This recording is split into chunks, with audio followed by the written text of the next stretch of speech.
Good morning student. Today we will discuss about the topic blood relation. बेटा blood relation में जो आपसे question पूछे जाते हैं वो तीन फॉर्म में क्वेश्चन पूछे जाते हैं। फर्स्ट होता है आपका पजल फॉर्म, सेकंड होता है आपका पॉइंटिंग फॉर्म, थर्ड होता है कोडेड फॉर्म। इन तीनों फॉर्म से ही आपके मैक्सिमम 2 से 3 क्वेश्चन एग्जामिनर से पूछे जाते हैं। अब देखिएगा, इनको स्टेप बाय स्टेप हम डिस्कस करते हैं। देखिएगा स्टूडेंट, अब मैं आपको अप्रोच बताता हूँ जिससे कि आप ब्लड रिलेशन के सारे क्वेश्चन सोल्व करोगे, और वो अप्रोच है बेटा आपके फैमिली ट्री। फैमिली ट्री बनाते हैं बेटा आपके जो ब्लड रिलेशन के क्वेश्चन है वो 2 से 3 सेकंड में सोल्व हो जाएंगे। अब बेटा हम बात करते हैं ब्लड रिलेशन के क्वेश्चन के बारे में कि आपके क्वेश्चन किन कॉन्सेप्ट के बेस के ऊपर होते हैं। बेटा आपके जो कॉन्सेप्ट यूज किया जाता है, जो आप फैमिली ट्री को फॉर्म करोगे, उनमें आपके 2 टाइप के कॉन्सेप्ट यूज होते हैं। फर्स्ट होता है आपका जेंडर, सेकंड होता है बेटा आपका जनरेशन गैप। इन दोनों ही कॉन्सेप्ट के ऊपर आपका ब्लड रिलेशन का टॉपिक बेस है। देखिएगा इसमें, अब देखिएगा स्टूडेंट, बेटा जेंडर कॉन्सेप्ट क्या होता है। बेटा देखिएगा, जेंडर कॉन्सेप्ट में आपका क्या होता है कि 2 पर्सन के बीच में जेंडर का डिफरेंस होगा, आइदर वो मेल फीमेल, इस टाइप से आपका जेंडर डिफरेंस होता है। सेकंड आपका जनरेशन गैप। जनरेशन गैप भी सेम कॉन्सेप्ट होता है बेटा। उसमें क्या होगा कि 2 पर्सन के बीच में आपका जो जनरेशन गैप होता है, आइदर वो आपका सेम जनरेशन का होगा या आपसे बड़ा होगा या छोटा होगा, इस टाइप से आपका जनरेशन गैप का कॉन्सेप्ट यूज होता है। अब देखिएगा बेटा, हम फॉर्म करते हैं आपका फैमिली ट्री। फैमिली ट्री कैसे फॉर्म होता है, देखिएगा स्टूडेंट, जो आपका फैमिली ट्री होता है बेटा वो आपका बेस होता है किस पे, जेंडर और जनरेशन गैप के कॉन्सेप्ट के ऊपर। फर्स्ट बेटा आपका जनरेशन होता है आपके ग्रैंडफादर और ग्रैंड मदर। ये देखिएगा, जो आपकी जो फैमिली ट्री फॉर्म करते हैं बेटा, इसमें जो सबसे पहले आपके होते हैं, जो आपके सबसे बड़े होते हैं, उनको हम फर्स्ट पे रखते हैं। उसके बाद उनसे जो एज में छोटे होंगे उनको सेकंड पे, उनसे छोटे थर्ड पे। तो ये आपका जो फॉर्म होता है क्या कि पर्सन जो पहले आपका पैदा हुआ है, जो जिसने पहले बर्थ लिया है, वो सबसे पहले आएगा जनरेशन में, उसके बाद सेकंड, उसके बाद थर्ड। इस टाइप से आप फैमिली ट्री को फॉर्म करते हैं। बेटा देखिएगा इसमें, ये तो आपका था जनरेशन गैप के बेसिस पे। और जो बेटा सेम जनरेशन के होते हैं, जैसे आपके uncle aunt, father mother, mother uncle, mother maternal uncle, maternal father, ये सारे जैसे मैटरनल अंकल, मैटरनल आंट, ये सेम एक जनरेशन के होते हैं, तो ये आएंगे सेम जनरेशन में। तो इस टाइप की मैंने बताया कि जो आपका सेम जनरेशन होता है बेटा, सेम जनरेशन के पर्सन होते हैं, वो एक लाइन में आएंगे, डिफरेंट जनरेशन के अदर लाइन में। अब यूज करते हैं कॉन्सेप्ट क्या आपका जेंडर। जेंडर को कैसे आइडेंटिफाई करते हैं, देखिए स्टूडेंट, जेंडर में बेटा जब भी आप फैमिली ट्री फॉर्म करोगे तो जेंडर में मेल को रिप्रेजेंट किया जाता है बेटा प्लस से। जैसे सन क्या होता है आपका मेल, उसको हम रिप्रेजेंट करेंगे प्लस से। फीमेल को रिप्रेजेंट किया जाता है बेटा आपको माइनस से। आपका जो ब्लड रिलेशनशिप का जो कॉन्सेप्ट है उसमें बेटा 2 टाइप के जेंडर हम काउंट करते हैं, मेल और फीमेल।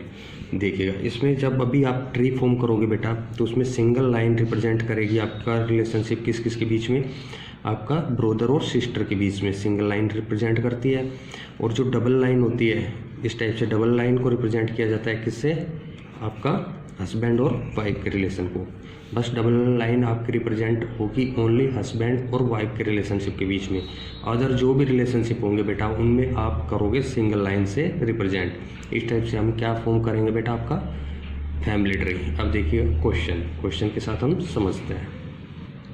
देखिए बेटा, अगर आपके पास स्टेटमेंट है A is the father of B, मतलब ए है वो फादर है किसका, बी का, तो कैसे रिप्रेजेंट करेंगे बेटा। मैंने फर्स्ट बताया था, फर्स्ट आपको चेक करना क्या, जनरेशन गैप। अब इसमें फर्स्ट किसका बर्थ हुआ था, ए का, क्योंकि ए है वो फादर है किसका, बी का, तो जिसका बर्थ पहले हुआ वो ऊपर आएगा। ए आपका ऊपर, वो किसका फादर है बी का, तो बी आपका क्या आएगा नीचे। अब जेंडर इसमें बेटा किसका जेंडर पता है मुझे पता है ए का जेंडर क्या है, मेल। क्योंकि वो बी का फादर है। फादर क्या होता है आपका, मेल। तो ये मेरा क्या हुआ, आपका ट्री फॉर्म हुआ। इस टाइप से सेकंड स्टेटमेंट को देखते हैं। देखिए स्टूडेंट, हमारा सेकंड स्टेटमेंट क्या थी, A is the mother of B. तो बेटा सेम फर्स्ट क्या करोगे, जनरेशन गैप। तो बी और ए में सबसे पहले बर्थ किसका हुआ था, ए का, क्योंकि ए क्या है बेटा, बी की मदर। तो ये ए ऊपर आ जाएगा, इसके नीचे क्या आएगा बेटा बी। अब देखिएगा जेंडर, अब आइडेंटिफाई कीजिएगा जेंडर। इसमें किसका जेंडर बताया गया है केवल आपको, इसमें बेटा ओनली आपको बताया गया है ए का जेंडर। क्या कि ए है वो मदर है किसकी, बी की। तो ए का जेंडर क्या है, मदर, फीमेल। फीमेल को किससे रिप्रेजेंट करते हैं, नेगेटिव साइन से। तो ये आपका हुआ ये डायग्राम। अब देखिएगा थर्ड स्टेटमेंट। बेटा थर्ड है A is the son of B. A है वो सन है किसका, बी का। तो बेटा ऊपर क्या आएगा, अब देखिएगा इसमें ऊपर क्या आएगा बेटा, इसमें आएगा बी। क्यों आएगा, क्योंकि बेटा ए है वो सन है किसका, बी का। बी का सन है तो बर्थ सबसे पहले किसका हुआ था, ए का। तो बेटा बर्थ किसका हुआ था सबसे पहले, ए का। तभी तो बर्थ किसका हुआ बेटा, बी का। बी का बर्थ होगा तभी तो ये उसका सन होगा। तो जनरेशन गैप में सबसे ऊपर क्या आएगा, अब बी। अब उसने कहा नीचे क्या आएगा, अब ए, क्योंकि ए उसका सन है। अब देखिएगा इसमें बेटा जेंडर किसका पता है आपको, जेंडर पता है किसका, ए का, क्योंकि इसमें कहा गया है कि बी का सन कौन है, ए। तो सन है तो मतलब वो मेल होगा, मेल होगा तो प्लस। अब इसका कैसे रिप्रेजेंट करोगे, इस टाइप से कि बी का सन कौन है, ए। अब देखिएगा नेक्स्ट स्टेटमेंट। देखिएगा स्टूडेंट, अब हमारा फोर्थ क्या statement, A and B are brothers. बेटा ए और बी क्या है, भाई हैं। तो सेम जनरेशन में एक साथ पैदा हुए हैं, तो ये क्या होंगे आपका, सेम जनरेशन में होगा। ए और बी सेम एक लाइन में आएंगे, सेम जनरेशन के क्या आते हैं, सेम लाइन में। A and B are brother, brother हैं तो बेटा भाई कब होंगे, जब दोनों मेल होंगे। तो आपका रिलेशनशिप क्या हुआ, इस टाइप से। अब देखिएगा next, A is the sister of B and B is the brother of A. A है बेटा वो क्या है, सिस्टर है किसकी, बी की। तो ए सिस्टर है, जेंडर पता चल गया मुझे ए का। एक सेम लाइन में आएंगे क्योंकि सेम जनरेशन के हैं। अब देखिएगा सेम जनरेशन के एक लाइन में आते हैं। और जेंडर क्या है, A is the sister of B, B की सिस्टर कौन है, ए। तो मैंने फीमेल को किससे रिप्रेजेंट करते हैं, माइनस से। अब इसने कहा नेक्स्ट में B is the brother of A. B है वो ए का ब्रोदर है, मतलब ए किसका brother, B is the brother of A. A का ब्रोदर कौन है बेटा, बी। तो बी का जेंडर भी इसमें क्या पता चला मुझे कि वो ब्रोदर है किसका, ए का। तो यहाँ पे क्या हो जाएगा, मेल होगा, ब्रोदर होगा तो मेल को किससे रिप्रेजेंट करते हैं, प्लस साइन से। देखिएगा नेक्स्ट, देखिएगा इसमें कहा A is the wife of B. बेटा ए और बी सेम जनरेशन के हैं तभी तो हस्बैंड वाइफ है, तो मतलब एक लाइन में आएंगे ए और बी। अब देखिएगा, अब मुझे सेकंड स्टेप क्या है, उनका जेंडर आइडेंटिफाई करना है। A is the wife of B. A है वो वाइफ है किसकी बेटा, बी की। तो वाइफ है तो वो क्या होगी आपकी, फीमेल। फीमेल को किससे रिप्रेजेंट करते हैं, माइनस से। जब ए वाइफ है तो ओबियसली बी क्या होगा, हस्बैंड होगा, तो ये क्या होगा, मेल। और मैंने बताया था कि जब भी आपके पास हस्बैंड और वाइफ का रिलेशनशिप हो तो उसको डिनोट किया जाता है बेटा डबल लाइन से। बाकी मैंने सारे सिंगल सिंगल लाइन से रिप्रेजेंट किए, लेकिन हस्बैंड और वाइफ का रिलेशनशिप आपका ऑलवेज ट्री में फॉर्म होगा बेटा डबल लाइन से। अब देखिएगा next, A is the paternal uncle of B. Paternal होता है बेटा, देखिएगा इसमें दो टाइप के आपके रिलेशनशिप में दो साइड होती है। एक तो होता है आपका पैटर्नल साइड, एक होता है आपका मैटरनल साइड। पैटर्नल होता है जो आपके फादर की साइड, जैसे आपके अंकल, आंट, ये सारे पैटर्नल होते हैं। मैटरनल क्या होते हैं आपके, जो आपके मदर की साइड के होते हैं, जैसे आपके मामा मैटरनल अंकल, आपकी मामी मैटरनल आंट, मैटरनल ग्रांडफादर जो आपके नाना जी हैं, मैटरनल ग्रांड मदर, ये आपके सारे मैटरनल जो आपकी मदर की साइड के। इस टाइप से आप इसमें डिफ्रेंशिएट कर सकते हैं। अब देखिएगा, A is the paternal uncle of B. A है वो पैटर्नल अंकल है किसका, बी का। तो बेटा यहाँ पे देखिएगा बर्थ सबसे पहले किसका हुआ होगा, यहाँ पे ए का, क्योंकि ए तभी तो उसका पैटर्नल अंकल होगा बी का। तो ये मैंने लिखा ए, नीचे क्या आएगा बेटा, बी। अब पैटर्नल अंकल है बी का, तो अंकल है तो ये, अब जेंडर आइडेंटिफाई कीजिएगा, अंकल है तो ये मेल ही होगा। अब देखिएगा इस टाइप के डायग्राम को कैसे फॉर्म करते हैं। बी का जेंडर मुझे नहीं पता। अब यहाँ से बी का कोई फादर होगा नहीं, इसने बताया यहाँ पे कोई फादर होगा बी का बेटा। उस फादर का ब्रोदर कौन होगा, ए, तभी तो बी का क्या होगा, वो पैटर्नल अंकल। तो इस टाइप से जो पैटर्नल अंकल का डायग्राम फॉर्म होगा बेटा, वो इस टाइप से आपका फॉर्म होगा कि बी का कोई फादर होगा, उसका ब्रोदर कौन है, ए, तभी तो वो बी का पैटर्नल अंकल हुआ। तो इस टाइप से आप फैमिली ट्री को फॉर्म करोगे। अब देखते हैं क्वेश्चन। देखिएगा स्टूडेंट, ये पजल फॉर्म का हमारा क्वेश्चन है। इसमें क्या है बेटा, किसने कहा A is the husband of B, A है वो हस्बैंड है किसका, बी का। C is the son of A, C है वो सन है किसका, ए का। D is the daughter of B, D है वो डॉटर है किसकी, बी की। And F is the daughter of G and C is the father of F. अब देखिए बेटा, इस टाइप के क्वेश्चन को आप सोल्व कैसे करेंगे। बेटा कुछ नहीं करना, सेम ट्री फॉर्म कीजिएगा, फैमिली ट्री। अब देखिएगा first, A is the husband of B, A है वो बेटा बी का हस्बैंड है, सेम आएंगे जनरेशन में। A is the husband of B, मतलब हस्बैंड होगा तो वो मेल होगा, प्लस से बी क्या होगी, उसकी वाइफ। तो मैंने किया ये रिलेशनशिप, ए और बी का रिलेशनशिप हो गया।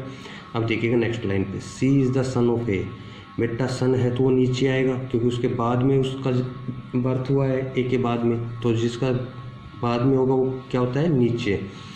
अब क्या कहा है, सी इज़ द सन ऑफ ए, बेटा सी है वो क्या है, सन है किसका, ए का। सन है तो मतलब वो मेल होगा, तो मैंने रिप्रेजेंट किया सी को। D is the daughter of B, बेटा डी है वो क्या है, डॉटर है किसकी, बी की, मतलब बी की बेटी कौन है, डी। तो बेटा बी की डॉटर छोटा होगा, बी से उसकी डॉटर, तो क्या आएगा नीचे। तो आपका डी है वो डॉटर है, तो मैंने रिप्रेजेंट किया डॉटर, बेटा फीमेल है तो माइनस से। अब देखिएगा next, F is the daughter of G. अब यहाँ पे क्या है, sorry, D is the daughter of B, ठीक है। F is the daughter of G, F है वो डॉटर है किसकी, जी की।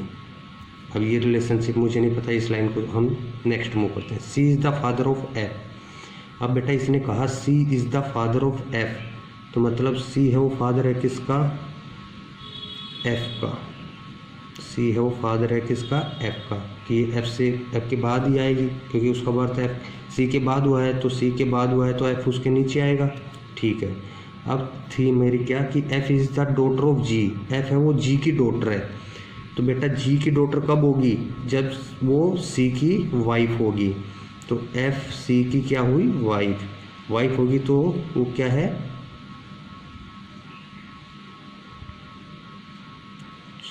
जी, यहाँ पे जी की डॉटर कौन है, एफ। तो बेटा जी की डॉटर एफ कब होगी, जब वो सी की वाइफ जी होगी। तो अब एफ का भी जेंडर मुझे पता चल गया है, एफ का जेंडर क्या है, उसने बोला है डॉटर, डॉटर को किससे रिप्रेजेंट करते हैं, नेगेटिव से। तो ये आपका ट्री फॉर्म हुआ। अब देखिएगा इससे, ये आपका जब ट्री डायग्राम फॉर्म हुआ बेटा, इससे रिलेटेड आपसे क्वेश्चन पूछा गया है कि how is A related to F, A का एफ से क्या रिलेशनशिप है। बेटा ए का एफ से रिलेशनशिप क्या है कि ए है वो ग्रैंड फादर है, मतलब एफ का फादर, तो क्या हुआ, ए का रिलेशनशिप एफ से कि वो क्या है, एफ का ग्रैंड फादर। बेटा इस क्वेश्चन में कोई भी कुछ बच्चे क्या करते हैं कि वो एफ का रिलेशनशिप ए से निकाल देते हैं, कि वो कहेंगे कि एफ है वो ए का ग्रैंड सन है। लेकिन बेटा यहाँ पे पूछा हुआ है how is A related to F, तो मतलब आपको निकालना है हु इज़ ए, कि ए क्या है यहाँ पे, एफ के साथ उसका रिलेशनशिप क्या है। तो आपको निकालना है ए का रिलेशनशिप, ना कि एफ का। तो यहाँ पे ए रिलेट कैसे कर रहा है एफ के साथ, कि ए है वो एफ का क्या है, ग्रैंड फादर। सेम पैटर्न में how is C related to B, C का रिलेशनशिप बी के साथ क्या है, सी का रिलेशनशिप बी के साथ, ये सी है वो बी का क्या है बेटा है, तो क्या होगा इसका son. Same how G related to B, G का रिलेशनशिप बी के साथ क्या है, बी देखिएगा जी का हस्बैंड कौन है, सी, और सी किसका बेटा है, ए का। तो सी का फादर है ए और सी की वाइफ है बी, तो मतलब सी की मदर कौन हुई बेटा यहाँ पे, बी। तो सी की मदर बी है, तो सी की वाइफ की सी की मदर क्या लगेगी, उसकी सास लगेगी। अब देखिएगा इसमें रिलेशनशिप पूछा क्या कि how G related to B, मतलब जी का रिलेशनशिप बी के साथ क्या है, तो जी बी की क्या लगती है बेटा यहाँ पे, डॉटर इन लॉ, पुत्र वधू लो। तो इस टाइप से आपके पजल के क्वेश्चन पूछे जाते हैं। देखते हैं अब नेक्स्ट आपका है बेटा कोडेड फॉर्म। देखिएगा स्टूडेंट, कोडेड फॉर्म में क्या होगा बेटा, आपको क्वेश्चन में गिवन होगा $Q का मीनिंग कहेगा कि P is the mother of Q, P@Q का मीनिंग होगा P is the husband of Q, same pattern में पी हैज़ क्यू का मीनिंग होगा P is the father of Q, P percentage Q का मतलब P is the daughter of Q. इस type से आपको एक स्टेटमेंट देगा कोडेड फॉर्म में, और आपसे क्वेश्चन में कहेगा कि P@Q $M हैज़ टी। ये आपको इस स्टेटमेंट से आपको इनके बीच में रिलेशनशिप निकालना है, और फिर आपको फाइंड आउट करना है क्या, how P related to T. बेटा इस टाइप के क्वेश्चन को सेम आपको कुछ नहीं करना, आप इसका डायग्राम फॉर्म कीजिएगा। किसका डायग्राम फॉर्म करोगे, जो आपके पास यहाँ पे स्टेटमेंट गिवन है। अब देखिएगा इसका डायग्राम कैसे करूँगा। P@Q, P@Q का मतलब होता है बेटा P is the husband of Q। यहाँ से इन दोनों के बीच का रिलेशनशिप क्या आएगा कि P है वो हस्बैंड है किसका, Q का, तो ऑब्वियसली Q क्या हो जाएगी, फीमेल। अब Q और M का रिलेशनशिप निकालना है आपका कि नेक्स्ट सिंबल किस किस के बीच में बेटा, Q और M के बीच में क्या है, डॉलर। तो देखिएगा जब दो लेटर के बीच में डॉलर का सिंबल होता है तो उसमें क्या रिलेशनशिप होता है कि जो फर्स्ट लेटर है वो मदर है किसकी, सेकंड लेटर की। तो यहाँ पे Q है, Q $M का मतलब क्या हुआ कि Q is mother of M, मतलब Q है वो क्या है, मदर है किसकी, M की। ठीक है, अब मुझे M का रिलेशनशिप नहीं पता, उसका जेंडर नहीं पता। अब सेम नेक्स्ट सिंबल किस किस के बीच में बेटा, M और T के बीच में किसका सिंबल है, हैज़ का। जब दो लेटर के बीच में हैज़ का सिंबल होता है तो उसका मीनिंग क्या गिवन है यहाँ पे कि जो फर्स्ट है वो फादर है सेकंड नंबर का। तो यहाँ पे M को पुट कीजिएगा फर्स्ट की जगह कि M और T के बीच में हैज़ का सिंबल गिवन है, तो क्या हो गया यहाँ पे M is father of T। M है वो फादर है किसका, T का। तो M फादर है तो मतलब इसका जेंडर क्या हुआ, प्लस। अब आपसे क्वेश्चन पूछा है क्या, how P related to T, मतलब P का T के साथ रिलेशनशिप क्या है, P T का क्या लगता है बेटा। तो यहाँ पे देखिएगा P की वाइफ है Q का बेटा है M का यहाँ पे क्या है, बेटा बेटी, इसका जेंडर मुझे नहीं पता। तो इसने पूछा है कि P है वो T का क्या लगता है, तो T का क्या लगेगा बेटा, ये ग्रैंडफादर। तो इस टाइप से इस कोडेड फॉर्म के क्वेश्चन को हम सोल्व करते हैं। अब होता है हमारी लास्ट फॉर्म, लास्ट आपकी पॉइंटिंग फॉर्म। देखिएगा स्टूडेंट, पॉइंटिंग फॉर्म आपका जो क्वेश्चन होता है, देखिएगा स्टूडेंट जो पॉइंटिंग फॉर्म का क्वेश्चन होता है वो बहुत ही आसान क्वेश्चन होता है। इस क्वेश्चन को बेटा आप पढ़ते ही सोल्व कर दोगे, इसमें कुछ नहीं करना है। इसमें जो पर्सन है जो स्टेटमेंट बोल रहा है बेटा उसको खुद आपको उस पर्सन की जगह जूम करना है, और बस आपको कुछ नहीं करना, जूम करके इसको सोल्व करना है। इस टाइप के क्वेश्चन को हम टू टाइप से सोल्व कर सकते हैं। एक तो आप फैमिली ट्री बनाकर कर सकते हो बेटा, एक आप एज्यूम करके आप सोल्व करते हो। फर्स्ट जब आप अपने क्या करोगे कि जब आप एज्यूम करते हो बेटा तो फर्स्ट आप उसको अप्लाई करके सोल्व करते हो अपने ऊपर कि जो वो बोले आप वो बन जाओ। उसने जो बोला कि जैसे क्वेश्चन के साथ हम सोल्व करेंगे कि क्या किस टाइप का क्वेश्चन होता है। देखिएगा इसमें क्वेश्चन में है कि pointing to a women, a man says she is the only daughter in law of the grandfather of my son, how women related to man. बेटा इसमें मैंने बताया था कि फर्स्ट आप अपने ऊपर अप्लाई कीजिएगा क्या कि मैन आप खुद बन जाओ यहाँ पे कि आप मैन हैं और आप किसी वुमेन को पॉइंट कर रहे हैं। पॉइंट करते हुए क्या बोल रहे हो कि she is the only daughter in law of grandfather of my son, मतलब आपका कोई सन है बेटा। आपको क्या करना है, पर्सन आप खुद हो, वुमेन आप हो, आपका कोई सन, और उस सन के ग्रैंडफादर मीन्स आपके सन के ग्रैंडफादर कौन होंगे, आपके फादर, उनकी डॉटर इन लॉ है वो। डॉटर इन लॉ क्या होती है बेटा, पुत्र वधू। तो मीन्स आपके सन के फादर के daughter in law, only daughter in law, मतलब कौन हुई बेटा, वो आपकी वाइफ होगी, तभी तो वो आपके फादर की क्या होगी, डॉटर इन लॉ। तो यहाँ पे उसका मैन का और उसका रिलेशनशिप क्या हुआ, हस्बैंड और वाइफ का। तो आप डायरेक्ट भी निकाल सकते हो। सेकंड है आप फैमिली ट्री से। बेटा फैमिली ट्री से कैसे सोल्व करोगे इस क्वेश्चन को, कुछ नहीं करना। यहाँ पे आपको देखना है क्या, देखिएगा बेटा इसमें क्या है कि लास्ट में जो ऑफ से स्टेटमेंट है, यहाँ पे लास्ट में ऑफ कहाँ पे है, यहाँ पे कुछ मत करो, उस पर नंबरिंग करते जाओ। तो ऑफ के साथ फर्स्ट आप हुए माई, सेकंड क्या है यहाँ पे सन, थर्ड क्या है ग्रैंडफादर, और फोर्थ क्या है डॉटर। बस ट्री फॉर्म कर दो। कैसे फॉर्म होगा बेटा, जो नंबरिंग दी है उसी नंबर से। माई खुद को लिखो यहाँ पे, माई कौन है, वो मैन है, मैन है पॉजिटिव। अब उसका सन बेटा, उसका सन यहाँ पे सन भी पॉजिटिव क्योंकि मेल है। अब थर्ड पे क्या है, ग्रैंडफादर। उस सन का ग्रैंडफादर मीन्स उसके फादर का फादर, तो थर्ड ये यहाँ पे आएगा ग्रैंडफादर।